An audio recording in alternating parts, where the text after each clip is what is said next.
Welcome back. इस series में आज फिर से आपका स्वागत है। आज का जो हमारा डिस्कशन का जो टॉपिक है वो है सीरीज बाउंड जनरेटर। ये पूरे वीडियो में हम सीरीज बाउंड जनरेटर की इलेक्ट्रिकल सर्किट डिटेल में विद डिस्क्रिप्शन, नेक्स्ट उसकी परफॉर्मेंस कैरेक्टरिस्टिक जो है magnetizing as well as load characteristic and उसकी प्रैक्टिकल एप्लीकेशन के बारे में विथ नोट्स डिटेल में सीखेंगे। So stay tuned till the end. And नमस्ते and welcome to the Nihar academy. मैं हूं Surabhi Dave, engineering maths as well as physics के लेटेस्ट सब्जेक्ट के लिए। Don't forget to subscribe and share with your friends. चलिए discussion की जर्नी की ओर आगे बढ़ेंगे। तो सबसे पहले हम सीरीज बाउंड जनरेटर है उसका कंस्ट्रक्शन सीखेंगे। तो आपके सामने मैंने ये इलेक्ट्रिकल सर्किट है वो रखी है कि जिसमें मैंने जो आर्मेचर है जनरेटर का उसकी ही सीरीज में उसकी फील्ड वाइंडिंग को कनेक्ट किया है। इसलिए ही इस जनरेटर को सीरीज बाउंड जनरेटर कहा जाता है कि जिसमें मैंने आर्मेचर की सीरीज में ही उसकी फील्ड वाइंडिंग का कनेक्शन किया और ये फील्ड वाइंडिंग है उसका नाम है RSE।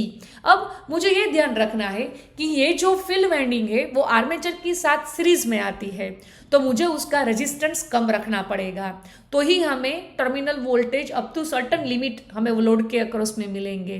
तो उसके लिए हमें क्या करना है, तो हमारे पास एक फॉर्मूला ऑलरेडी है, R equal to rho L upon A. R means resistance of that winding, rho means उसके लिए जो हमने मटेरियल यूज किया उसका अपना कांस्टेंट, L मीन्स उसकी लेंथ और A means area means cross section area means वो वायर की थिकनेस कितनी लेंगे। तो यहाँ पे हमें ये फिक्स है कि हमें रेजिस्टेंस कम लेना है तो हमें क्या करना पड़ेगा, तो एरिया बढ़ाना पड़ेगा। तो हम वायर है वो थिक पसंद करेंगे then for a series winding. तो अब यहाँ पे हम जो वायर यूज करेंगे उसका क्रॉस सेक्शन थिक लेंगे तो उसके नंबर ऑफ टर्न्स कम कर देंगे।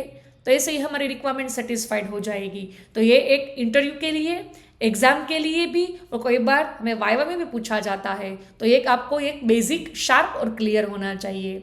चलिए जर्नी की ओर आगे बढ़ते हैं। तो सबसे पहले हम फॉर्मूला का लिस्ट डाउन कर लेंगे। तो हमें ये पता है कि आर्मेचर में से जो करंट निकलता है वो है I, वही करंट यहाँ पे सीरीज वाइंडिंग में से पास हो रहा है तो वही करंट को हम ISC के नाम से जानेंगे। और यहाँ पे हम EMF का इक्वेशन लिखना चाहते हैं तो हमें पता है कि EMF आर्मेचर के अंदर डेवलप होता है। डन। तो हमें हमारी जर्नी EMF मीन्स आर्मेचर से शुरू करते हुए टर्मिनल वोल्टेज तक ले जानी है। तो EMF ऑफ कोर्स आर्मेचर में से डेवलप हुआ।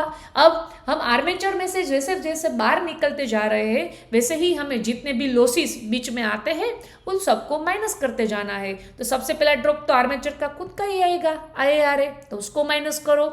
चलो आर्मेचर की जर्नी कंप्लीट। अब सीरीज वाइंडिंग पिक्चर में आई तो उसमें से पास होता हुआ करंट ISC और उसका खुद का रेजिस्टेंस RSC, उसको भी माइनस करो। अब फाइनली हमें मिल जाता है V। तो this is how equation is obtain. अब हमें पता है I इक्वल टू ISC, तो ऊपर जो ISC है उसको जगह में I लिख देती हूँ। अब I को निकाल लेते हैं कॉमन, ब्रैकेट I के आगे माइनस है और रेस्ट ऑफ द टर्म में ब्रैकेट में लिखूंगी तो उसके अंदर की साइन चेंज होके प्लस हो जाएगी। अब मुझे लोड करंट की वैल्यू अगर फाइंड करनी है तो वो है V अपॉन RL।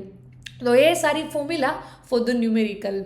देन चलिए अब आगे बढ़ते हैं। तो अब हम परफॉर्मेंस कैरेक्टरिस्टिक की ओर आगे बढ़ेंगे। तो सबसे पहली है वो है मैग्नेटाइजिंग कैरेक्टरिस्टिक। ये जो मैग्नेटाइजिंग कैरेक्टरिस्टिक है वो है वोल्टेज और फील्ड करंट के बीच का संबंध है। पर सबसे पहले हम क्या करेंगे कि सबसे पहले हम सिर्फ आर्मेचर को ही, फील्ड वाइंडिंग को पिक्चर में नहीं लेंगे, सिर्फ आर्मेचर को ही प्राइम मूवर की मदद से कांस्टेंट स्पीड पे घुमाएंगे। प्राइम मूवर मीन्स कोई भी छोटी AC या DC मोटर आप ले लो कि जिसकी वजह से आपको आर्मेचर घुमा सको, बस यही प्राइम मूवर का रोल है। तो हम प्राइम मूवर की मदद से मीन्स जनरेटर का जो आर्मेचर है उसको घुमाते हैं और उसके अक्रॉस का वोल्टेज हम मेजर करते हैं। ये जो वोल्टेज होता है उसको हम रेसिड्यूअल वोल्टेज बोलते हैं और जिसकी वजह से मिलता है उसको हम रेसिड्यूअल मैग्नेटिज्म कहते हैं। तो एक कैरेक्टरिस्टिक में यहाँ पे एक छोटा वाला स्मॉल एरो से इंडिकेट कर रही हूँ, बाद में आपको समझ में आ जाएगा। फिर हम फील्ड वाइंडिंग को भी सर्किट में कनेक्ट कर देते हैं और अब हम क्या करेंगे कि फील्ड वाइंडिंग और वोल्टेज के अक्रॉस का रीडिंग लेना शुरू करेंगे। अब फील्ड वाइंडिंग पहले 0, मीन्स फील्ड वाइंडिंग में से पास होता हुआ करंट 0, बाद में ग्रेजुअली हम बढ़ाते जाएंगे और फील्ड करंट की रेटेड वैल्यू तक हम जर्नी चलाएंगे और ऑल एन एवरेज 5 या 6 रीडिंग ले लेंगे कि सबसे फील्ड करंट सपोज 0 तो वोल्टेज की वैल्यू, फील्ड करंट थोड़ा बढ़ाओ, वोल्टेज की वैल्यू और बढ़ाओ, certain extent means rated value तक जाओ और 4 to 5 रीडिंग ले लो और उसका हमें रिलेशनशिप ये ग्राफ में इंडिकेट करनी है और उसको सारे पॉइंट को जोड़ना है, तो हमें ऐसे कैरेक्टरिस्टिक मिलेगी। ये आप नीचे वाला एरो समझ में आ गया। देन रेसिडुअल मैग्नेटिज्म की वजह से जो हमारी कैरेक्टरिस्टिक है वो 0 से स्टार्ट नहीं होती है, स्लाइटली ऊपर रहती है।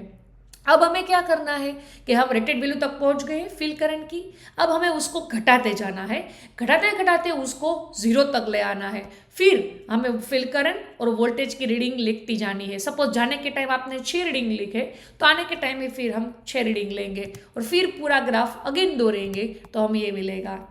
अब हमें क्या करना है कि अब ये जो कैरेक्टरिस्टिक दोनों मिली उसकी हम मीन में से एक लाइन पास करेंगे जिसको हम मैग्नेटाइजिंग कैरेक्टरिस्टिक के नाम से जानते हैं कि मीन अगली जो दोनों कैरेक्टरिस्टिक थी उसकी जो मीन, उसके जो बीच में से जो कैरेक्टरिस्टिक पास होती है वो है अल्टीमेटली हमारी मैग्नेटाइजिंग कैरेक्टरिस्टिक। चलिए अब दूसरी कैरेक्टरिस्टिक की ओर बढ़ते हैं, वो है लोड कैरेक्टरिस्टिक। ये जो लोड कैरेक्टरिस्टिक है वो वोल्टेज और लोड करंट के बीच का संबंध हमें दर्शाती है। और सबसे पहले जो हमें मैग्नेटाइजिंग कैरेक्टरिस्टिक मिली थी वो तो यहाँ पे हम ड्रॉ कर ही लेते हैं। बाद में अब हमें जो नेक्स्ट कैरेक्टरिस्टिक मिलेगी उसका नाम है इंटरनल कैरेक्टरिस्टिक। अब उसकी आप हाइट देखो तो मैग्नेटाइजिंग कैरेक्टरिस्टिक की कंपेरिजन में थोड़ी कम है। क्यों? तो कि जैसे ही लोड बढ़ता जा रहा है प्रैक्टिकल कंसिडरेशन के हिसाब से तो आपको जो ईएमएफ जो डेवलप होता है आर्मेचर में उसकी वैल्यू आपको घटती हुई नजर आएगी, मीन्स स्लाइटली घटती जाएगी। इसलिए जो मैग्नेटाइजिंग कैरेक्टरिस्टिक में वोल्टेज है वो आपको ज्यादा दिखने को मिलेंगे और इंटरनल कैरेक्टरिस्टिक में उसकी कंपेरिजन में कम। पर अब फिर भी ये भी याद रखना है ये इंटरनल कैरेक्टरिस्टिक है वो है ईएमएफ और करंट के बीच का संबंध है, मीन्स कि जो ईएमएफ आर्मेचर के अंदर डेवलप होता है और जो करंट है उसके बीच का हमें ये संबंध दर्शाती है।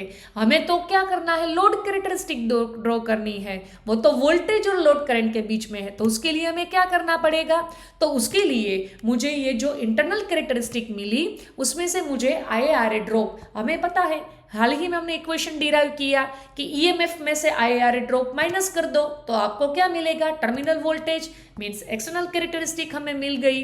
देन इंटरनल कैरेक्टरिस्टिक है वो ईएमएफ के लिए है, मीन्स वो ईएमएफ का ग्राफ इंडिकेट करता है, उसमें से आप IaRa ड्रॉप माइनस कर दो तो और नीचे आ जाएंगे, देन तो हमें एक्सटर्नल कैरेक्टरिस्टिक मिल जाएगी। तो this is how then ultimately हमें लोड कैरेक्टरिस्टिक मिलती है। चलिए अब ये इसका नेचर सीख लेते हैं कि एक कैरेक्टरिस्टिक आप अच्छे से नोटिस करो तो आपको ऐसे देख रहा है कि जैसे IL की वैल्यू बढ़ती जा रही है वैसे ही वोल्टेज की वैल्यू भी अप जा रही है। ये हमें क्या दर्शाता है देन कि जैसे लोड बढ़ा तो लोड करंट भी ऑफ कोर्स बढ़ना ही है। अब लोड सीरीज वाइंडिंग के सीरीज में ही है तो सीरीज करंट IAC भी बढ़ना है, IAC बढ़ना है तो IA भी बढ़ना है, मीन्स आर्मेचर करंट दोनों सेम ही है तो अल्टीमेटली EMF भी बढ़ना है, देन तो टर्मिनल वोल्टेज तो बढ़ने ही है। Then this is how it works कि जैसे लोड बढ़ा तो लोड करंट बढ़ा, लोड करंट बढ़ा तो फील्ड करंट बढ़ा, फील्ड करंट बढ़ा तो अल्टीमेटली EMF बढ़ा तो अल्टीमेटली V की वैल्यू भी बढ़ी। देन पर ये क्या है, ये जर्नी सर्टन एक्सटेंट तक की ही है। Then up to certain extent चलेगा कि जैसे आप लोड बढ़ाते जाओ तो वोल्टेज भी बिल्टअप होते जाएंगे, but up to certain extent उसके बाद आपने जो और भी लोड बढ़ाने की कोशिश की देन तो आपको टर्मिनल वोल्टेज की वैल्यू में ड्रास्टिकली रिडक्शन होता हुआ नजर आएगा due to demagnetising effect. Because अब जो आर्मेचर फ्लक्स था वो मेन फ्लक्स को हेल्प नहीं करता है वोल्टेज बिल्डअप करने में, अब उससे विरुद्ध मीन्स ऑपोजिट डायरेक्शन में जाता है तो वो मेन फ्लक्स की वैल्यू भी नीचे ले आता है, घटाता है। उसकी वजह से ये जनरेटर की लिमिटेशन है कि अप टू सर्टन एक्सटेंट आप लोड जोड़ते जाओ तो उसके वोल्टेज बढ़ते जाएंगे, पर सर्टन लिमिट से ऊपर गए तो टर्मिनल वोल्टेज ड्रास्टिकली घटता हुआ नजर आएगा। चलिए अब हम आगे बढ़ेंगे तो ये कैरेक्टरिस्टिक को अगर हमें शॉर्ट पे समझना है तो इनिशियली हमें वोल्टेज राइज दिखने को मिला, जैसे ही हम लोड जोड़ते जाते हैं तो हमें वोल्टेज बढ़ते नजर आ रहा है, देन वो कंटिन्यूअसली सर्टन एक्सटेंट तक चलता है, बट आप लोड बढ़ाते जाओगे तब उसकी नज़र आपको वोल्टेज पे ध्यान रखना है कि अब वोल्टेज बिल्टअप हुआ नजर नहीं आएगा। जैसे ही आप लोड और बढ़ाओगे तो वोल्टेज डिक्लाइन होता हुआ नजर आएगा। डन। तो सर्टन एक्सटेंट इट्स ओके, पर सर्टन एक्सटेंट से आप ऊपर गए तो जो टर्मिनल वोल्टेज की वैल्यू है वो ड्रास्टिकली घटती हुई नजर आएगी। अब हम सीख लेते हैं ये जनरेटर के प्रोज एंड कॉन्स। तो ये जो जनरेटर है उसका स्टार्टिंग टॉर्क बहुत अच्छा है, ये इसका सबसे पहला प्लस पॉइंट है। अगर आपको लो स्पीड ऑपरेशन पे चलाना है तो भी अच्छा है, उसका करंट तो हाई है ही, हमें दिख ही रहा है। देन पर उसके माइनस पॉइंट भी इतने हैं कि लोड स्टेबिलिटी मीन्स कितना लोड बढ़ाना है वो हमें पहले जानना पड़ेगा। देखो सर्टन एक्सटेंट के ज़्यादा ऊपर लोड गया तो उसका टर्मिनल वोल्टेज ड्रास्टिकली घट जाएगा। देन यही उसको हम पोटेंशियल रिलायबिलिटी इश्यू बोलेंगे कि सर्टन एक्सटेंट तक लोड पर कितना वो हमें स्टडी करना पड़ता है। ये है उसके कॉन्स। चलिए अब हम उसकी एप्लीकेशन की ओर आगे बढ़ेंगे। तो ये जो जनरेटर है कि जहाँ पे स्टार्टिंग में हाई टॉर्क की आवश्यकता है वहाँ पे उसका हम यूज़ करेंगे। जैसे कि इलेक्ट्रिक ट्रैक्शन, ट्रेन खड़ी है तो जनरेट मीन्स उसका जो इंजन है उसका खुद का इतना टन्स में वेट प्लस इतने डिब्बे उसके साथ जुड़े हुए हैं, तो उन सबको स्टेडी में से उसको आगे बढ़ाना है। मीन्स खड़े हैं उसमें से उसको मोशन में लाना है तो कितना जोर चाहिए उसको बिगिनिंग में, तो उसके लिए ये एक जनरेटर है, ये बेस्ट सूटेड है। नेक्स्ट है क्रेन्स और है एलिवेटर्स। तो ये सारी जगह पे हम ये डीसी सीरीज जनरेटर का यूज़ करते हैं। Thank you for the watching. Don't forget to subscribe and share with your friends.